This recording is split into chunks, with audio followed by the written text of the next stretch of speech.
Je suis très heureuse d'être ici avec vous et bonjour à tous. Je veux parler un peu en français et un peu en anglais, comme la tradition canadienne. Pour l'hommage à mes amis canadiennes, c'est possible de parler dans cette tradition. Pour moi, c'est difficile à suivre, to finish after the wonderful presentation of Muriel. We have been taken into the cosmos. We have been taken into a realm of the spirit, which I think is very much what the Normandy Chair for Peace is trying to explore. And I will do a little bit of the same today. I will share with you the curiosity, instinctive curiosity to find the pathways for a just world that is at peace with nature. Maybe click on the diapositive mode, Professor. Yeah, I put it up on the screen. So the Normandy Chair for Peace has its first anniversary this year. It's an extraordinary moment for us. I've been privileged to work with Emily and Tony and others on it. And the chair is exploring the pathways toward a just world that is at peace with nature. And how do we do this? It's very difficult.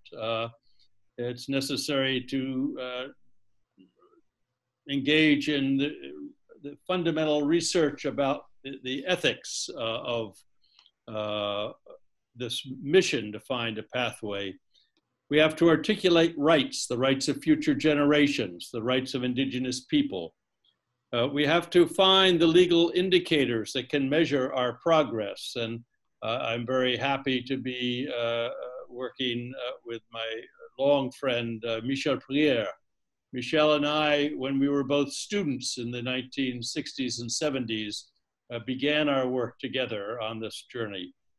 And then how do we not just look to the future, but create transitional justice as we walk along the path, and ultimately the challenge of finding a way to create and attain climate justice. Now, we know a little bit about what we've done because Normandy, of course, is known globally for its leadership in the development of peaceful thinking after the Second World War. France is celebrated as the home of UNESCO. And as we know, the preamble of the Constitution of UNESCO says, les guerres prennent naissance dans l'esprit de l'homme, c'est dans l'esprit de l'homme que doivent être élevées les défenses de la paix. We have a challenge to do this, and that challenge is given to us also in the spirit of protecting the environment.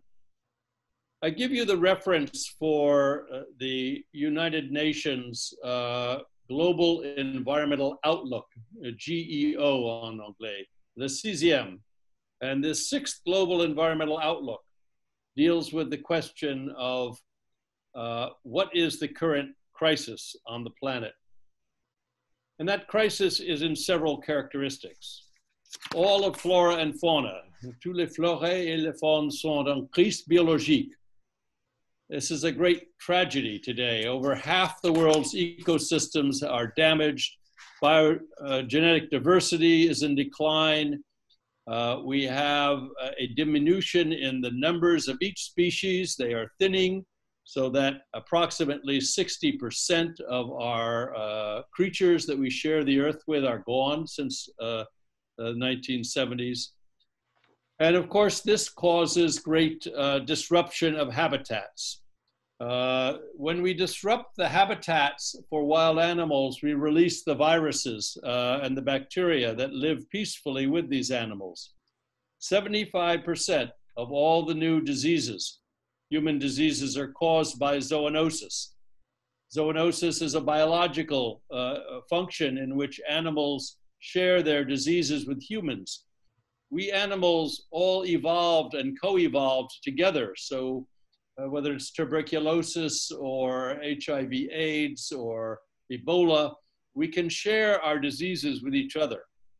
And when we disrupt the habitats, the viruses find us, as they did with COVID-19 and the current global pandemic. Now, these biological crises are exacerbated. They are made worse by extreme weather events, which degrade the environment. And these, of course, are all a result of the overheating of the climate. And to keep our temperatures below 2 degrees Celsius, we will have to reduce emissions by 70% in the next few decades. We know how to do this. That's the good news. The bad news is we don't have the ethical and political and legal pathway yet to implement our knowledge, to implement our technology, to stop the global crisis with the climate. And this, of course, means our oceans will continue to deteriorate for the next few years, perhaps the next century, before a new kind of balance appears. So we have a great crisis right now. And the fact is that tendencies are not a destiny. We do not have to follow this path of continued destruction. The United Nations GEO6 is a ballon de santé écologique. And the response has to be, do no harm, the Hippocratic Oath, and come up with prescribing remedies. The patients for our prescriptions in the Normandy Chair for Peace are all of us and the planet that we share.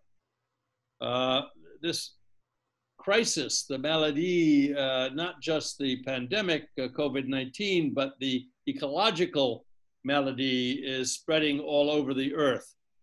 And what we must do is use the research of the Normandy Chair for Peace to find our new pathways. Human beings have the instincts and talents to fashion new pathways to live peacefully with the earth and each other, and we must do so. Basically, you've had many descriptions of what the Normandy Chair for Peace is doing right now, and I congratulate all who have made presentations today, so I'll not repeat them.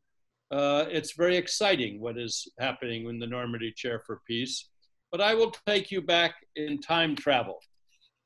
We have to learn how to be good ancestors for future generations. How will the future generations treat us? But we should also look back in time to how our ancestors, those who came before us, laid the foundation for some of our thinking. And here I think Normandy has to win a great international praise and reflection because les récits Normandie nourrissent la recherche du droit de l'environnement et le droit for les humains, for all of human rights. The foundations for concepts of justice in the rule of law and in environmental rights come from the Magna Carta and the Carta de Foresta. And the Carta de Foresta was the creation of the 13th century, but it laid the foundation for thinking about the rights of nature, and it comes from a Norman knight, Guillaume de Le Maréchal, en anglais William Marshall, was born in Normandy. He was raised in Normandy. He learned how to be perhaps the greatest knight of that era. He learned what chivalry was, what fair play was, and justice. And he did so before there was a nation state, before there was England or France or the United States or anywhere else. And the time came when he had to stand up against the injustice of a monarch, King John, and reestablish balance between humans and nature and among humans. And in a 3-year period, he created and shepherded the creation of these two great instruments, the Magna Carta and Carta de Foresta. And the 17th chapter of the Charter of the Forest basically provides the foundation for thinking about human rights and rights in nature. Les libertés des forêts et les coutumes libres qu'elles avaient traditionnellement à l'extérieur comme l'extérieur de la forêt réelle sont accordées à tout dans notre royaume. À tout, he says, to omnes, to everyone. Et chacun est également tenu de respecter les libertés et les coutumes accordées dans la Charte des forêts.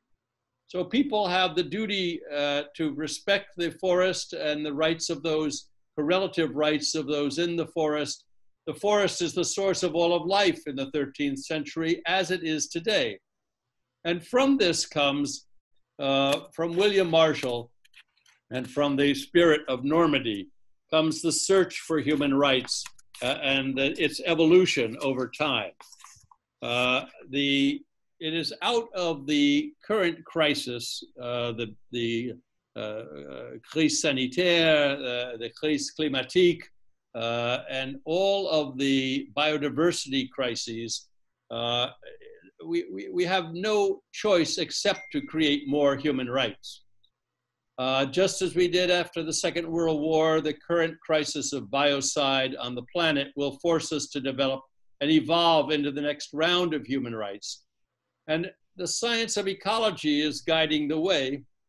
We have a brilliant ecologist, Aldo Leopold, who basically wrote a wonderful book called Sand County Almanac, in which he says we abuse the land because we regard it as a commodity belonging to us.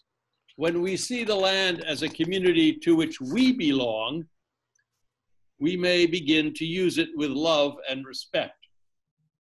And if we do not develop a land ethic, l'éthique de la terre, a land ethic, a philosophical concept of living within the community of life, all of the soil and water and plants and animals collectively, we will fail to find our way out of the biocide. We have to basically, as he says, regard our species not as the conqueror of land, but as a plain member and citizen of the biotic community. He basically said, une chose est juste quand elle tend à préserver l'intégrité, la stabilité et la beauté de la communauté biotique. Elle est mauvaise lorsqu'elle tend à faire autrement. Now, Aldo Leopold came up with his land ethic during the Great Depression, when a third of North America was in desertification and the Dust Bowl. It was during the Great Economic Depression, the Great Depression in the last century, and it was during the Second World War. He found in this terrible time of adversity the insights that brought him to the land ethic. And this is the challenge we have today. Amidst the terrible ecological crises that we face, it's our obligation to resolve those crises in favor of the land ethic, in favor of the search for truth. So je veux remercier for this opportunity to participate in the first anniversary of the Normandy Chair for Peace. I look forward to our future work, and I thank and commend all of you for the hard work that you have undertaken. Merci beaucoup et bonne journée. Merci infiniment, professeur Robinson. Moi, ça me fait plaisir de vous faire rencontrer avec Mireille Delmas-Marty. Il y a d'autres personnes qui sont en ligne. Il y a bonjour à James May, qui est des États-Unis. On a beaucoup de personnes qui sont d'un peu de différents endroits. Johan Zandle également. Donc, tout le monde, voilà, certains vous connaissent tous les deux, d'autres non. Certains connaissent le professeur Michel Prieur, mais vous êtes tous de la même famille. Et en fait, c'est ça, la Chaire Normandie pour la Paix, c'est réunir toute la grande famille parce que vous êtes les professeurs qui nous ont inspirés, qui nous ont formés. Et à nous aussi d'avoir la responsabilité de préparer la prochaine génération.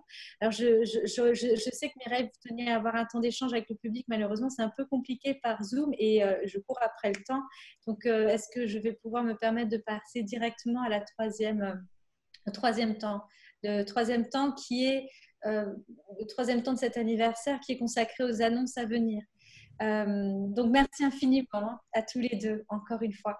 Alors, Antonio Benjamin n'a pas pu rester avec nous. L'une des annonces qu'il aurait faites, le professeur Robinson est là pour confirmer, parce que le professeur Robinson dirige ICEL, qui est la première ONG environnementale au monde qui a été créée, lui-même dans la filiation de son mentor. Et donc, ensemble, avec ICEL et la Commission mondiale du droit de l'environnement, nous organisons un pré-événement à Marseille. Professeur Robinson, voulez-vous en dire deux mots pour expliquer quel est ce prochain projet que nous allons faire tous ensemble?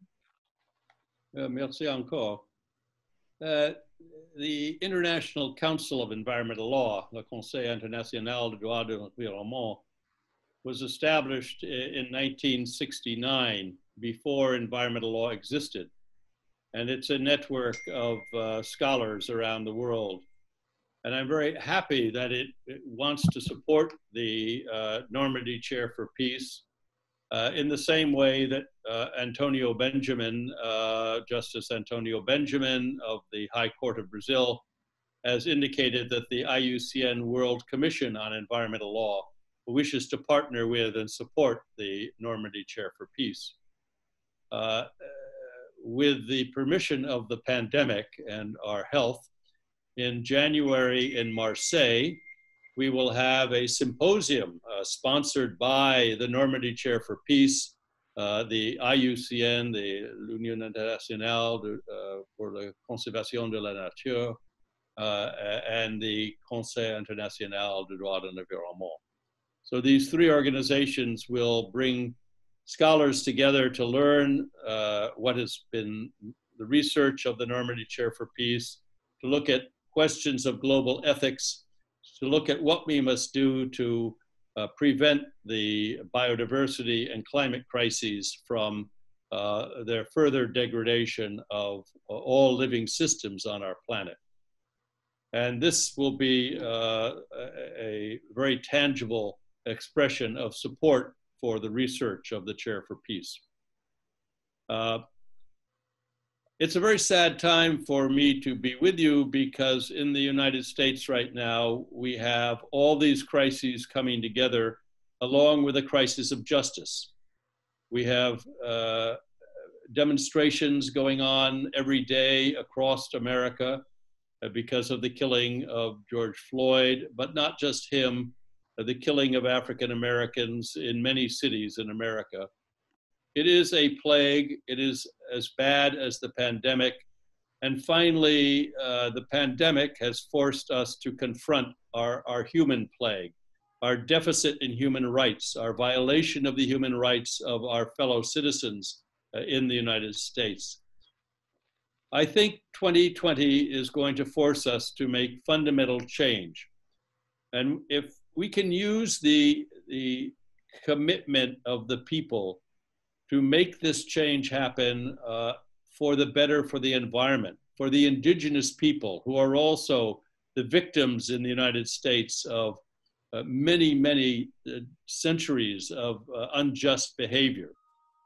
We must create a new planet of justice, a sense of justice for all people, all living things, all plants, all animals, because we have only one earth and we have only one life.